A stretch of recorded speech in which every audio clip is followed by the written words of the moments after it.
අම්මා තාත්තා කියන චරිත දෙකේ ගෞරවය රකින්න නැතුව කොහොමද හොඳ පෞරුෂයකින් හිපි දරුවෙක් හදන්නේ?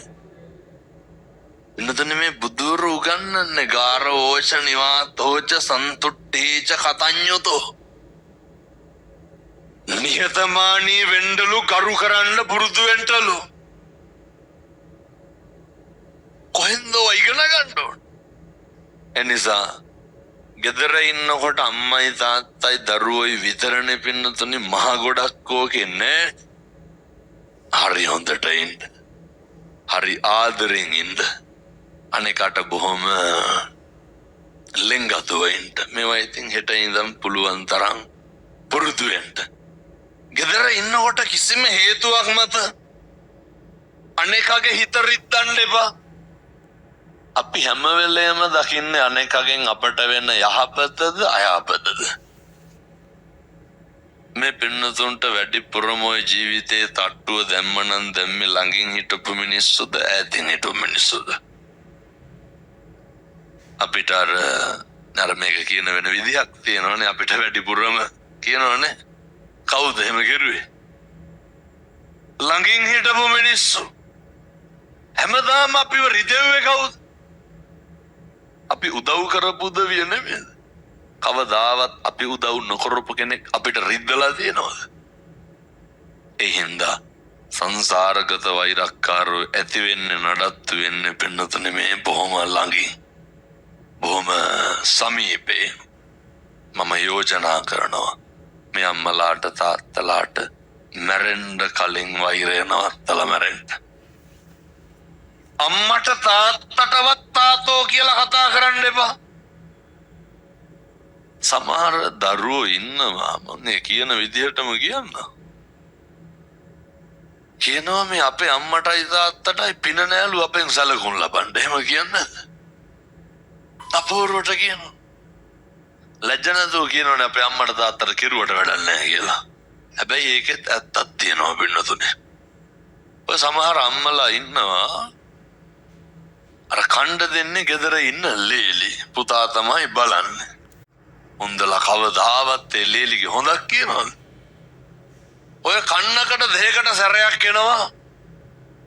අවුරුද්දකට සැරයක් විතර සීනි 250ක් කිරිපිටි පැකට් එකක් සරමච්චි ඉත්තක් 60ක් කරගෙන ඈත ඉන්න ළමයෙක් එනවා බලන්න. අරුන්දට ලොකු කවුද? අර හැමදාම ඉන්න ලේලිගේ පුතාගේ ගුණයක් කියනවද? අර ඈතින් එන දරුවා ඇඳ ගාව තියාගෙන සේරම අරු තියනවා කියනවා. එනිසා දෙමව්පියොත් හොඳට මතක තියාගන්න.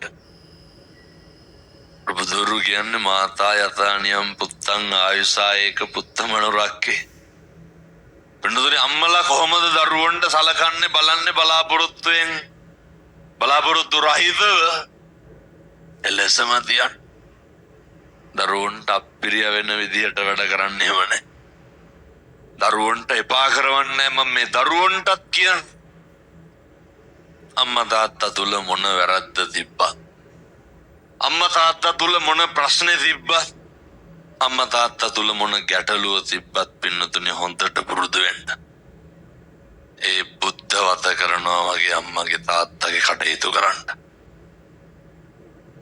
සංසාරේ අපි මොන තරාතිරමටපත් උනත් මොන තත්ත්වෙ හිටියා අපිට කවදා හරි ඔය අපි කරන දේවල් විඳවන්න වෙනවා. කටක් කරලා කෙනෙකුට වචනයක් කියන්න කලින් ඔය අර මේ වැසිවල දේවාල සීන් එක තියෙනවද නැහැ? නැසාතිකම දන්නේ තියෙනද? දේවාල තියෙන්න ඕනේ.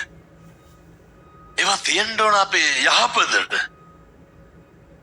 ඒවා තියෙන්න ඕන අපේ සුභ සිද්ධියට. ඇත්ත පොල් ගහලා තියෙන ජීවිතේට නැතුව ඇති මං හිතන්නේ. දැන් ඕම් පොල් ගහලා තියෙන කට්ටිය මතක් කරගන්න ඕන හොඳේ.